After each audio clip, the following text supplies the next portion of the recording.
Well, good morning, Osceola. This is Nolan with Positively Osceola. I hope everyone is having a good morning so far, getting ready for work and school, and just getting ready to take on the day. I'm getting ready to take on the day myself. It's very early, at least for me. um, we have a lot of awesome things to talk about today on this edition of Good Morning Osceola, ranging from sports, ranging to theme parks. And what about sports and theme parks? Well, we're going to talk about it. So without further ado, let's get into it.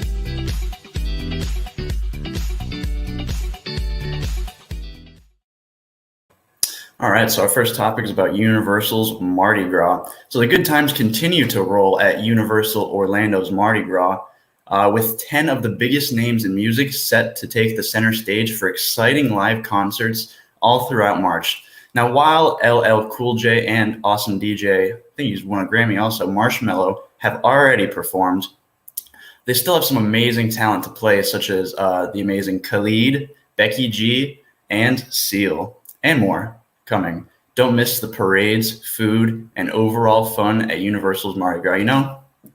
I'm kind of bummed out I didn't get to see LL Cool J. I know it may not look like I'm the average LL Cool J fan because I am 20 years old, but I can get down with some LL Cool J. So now, moving on to our next topic.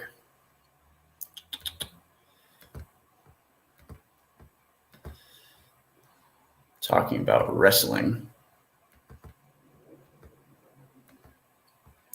So Jim Bird's Osceola High wrestling team always seems to peak at the right time, and it did so again this weekend at the FHSAA State Championships, which also took place at the Silver Spurs Arena here in Kissimmee.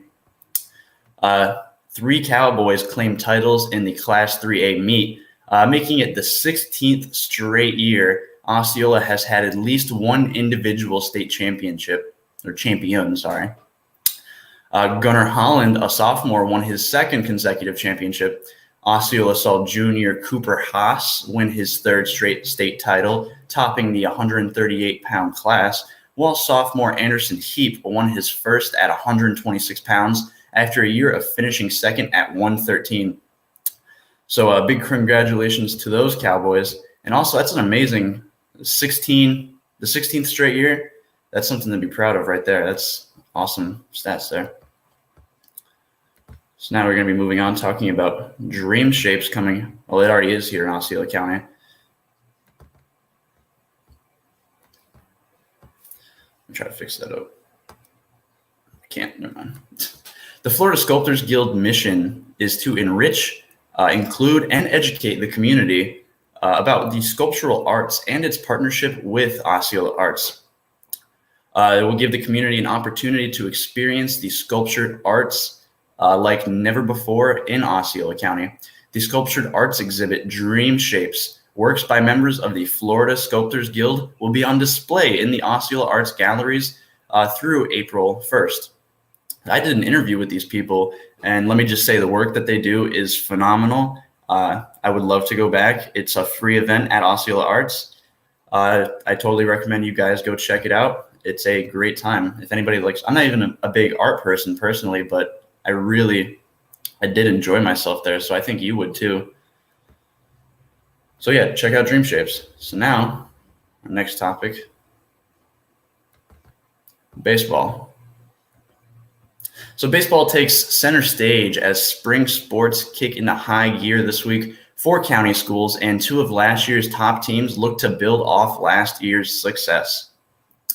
Osceola, who fell 1 game short of making the Class 7A Final Four last year with a 2-1 road loss to Durant in the regional championship. They lost a significant talent and leadership off of that 20-8 team. So will they rebound from these losses? We're not too sure. We're going to have to wait and find out. In Harmony news, Harmony graduated a lot of offense last year with the departure of then seniors. But like Osceola, the Longhorns return a solid core of players. Between graduation and other reasons, St. Cloud High School, who had a record of 13-9 last season, lost 12 key players off their roster that made regionals last season after losing the district title game to Harmony. That's rough. To further complicate matters, the team's top returning hitter and pitcher, Lucas Larkins, suffered an injury and will be lost for the season. It's not something you want to hear, especially if you're St. Cloud. Moving on to Tohoku-Galaiga High School, their head coach, Nico Martel, continues to build the Tigers program, which will be aiming for its first winning season after setting a school record with 5 victories last season. After an 0-11 start last year, the Tigers won 5 of their final 6 on a high note. Celebration graduated 8 position players and pitchers off last year's 11-10 team that were considered starters or part-time starters. Man. Gateway coach Johnny Kirkland returns a small roster off of last year's 5-9 team, looking to up that record a little bit. And both Poinciana and Liberty with a record of 5-18, and Poinciana with a record of 2-12, they will be looking to improve after some rough seasons as well. So some of these teams are going to change. Some of these teams aren't going to change. Baseball season's just getting started, so we're going to have a lot of baseball to talk about, especially on my sports show every Tuesday at 6 o'clock. So don't miss that. You can get all your baseball updates. So now we're talking about soccer season kicking off, and so do Orlando Health Doctors. As Orlando City kicks off its 2022 soccer season, the goal of keeping the players healthy, did you like that little pun there? Players healthy has been underway for weeks. And just as players prepare for a season that extends into the fall, so do the team doctors who care for them.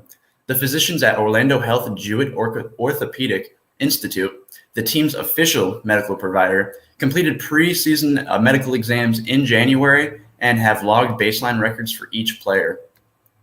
The Orthopedic Institute also provides medical care for several other high-performance teams and groups in Central Florida, including the University of Central Florida, the Orlando Pride, Special Olympics, and the Orlando Ballet. So that's an awesome thing that those Orlando Health Doctors are doing, coming out there and supporting our athletes, whether it's major or school.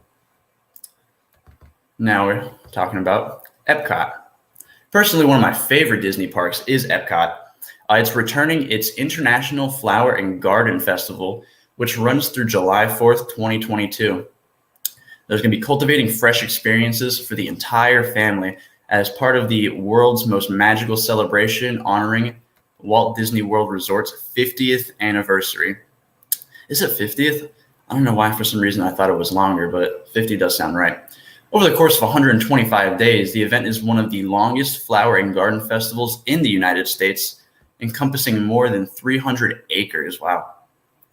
The seasonal plantings change throughout the festival, offering evolving displays of vibrant hues, textures, shapes, and scents. So if you're a big theme park person and you're also a big gardening person, this seems like a win on both sides, right? I would do that. I love Epcot. Now, talking about some alligators. So commissioners have approved a proposed rule that amends related to the statewide Alligator Harvest program. The proposed improvements would allow program participants an additional 7 hours a day of hunting opportunity and add airbows with a tethered arrow as a legal method of take. These proposals would provide greater flexibility for hunt participants while continuing the management of Florida's alligator resource for sustainability. The additional hunting hours would eliminate concerns about fully landing an alligator before the current 10 a.m. ending time and provide more flexibility when scheduling hunting tips. So I definitely think it's a good call for these alligators, and allowing airbows with tethered arrow as a legal method to take. It makes it a little bit easier for these hunters, right? So, as most of our main topics today, we're going to wrap this episode up talking about our weather, which I'm sure some of you want to hear because the weather here in Osceola County has been changing a little bit.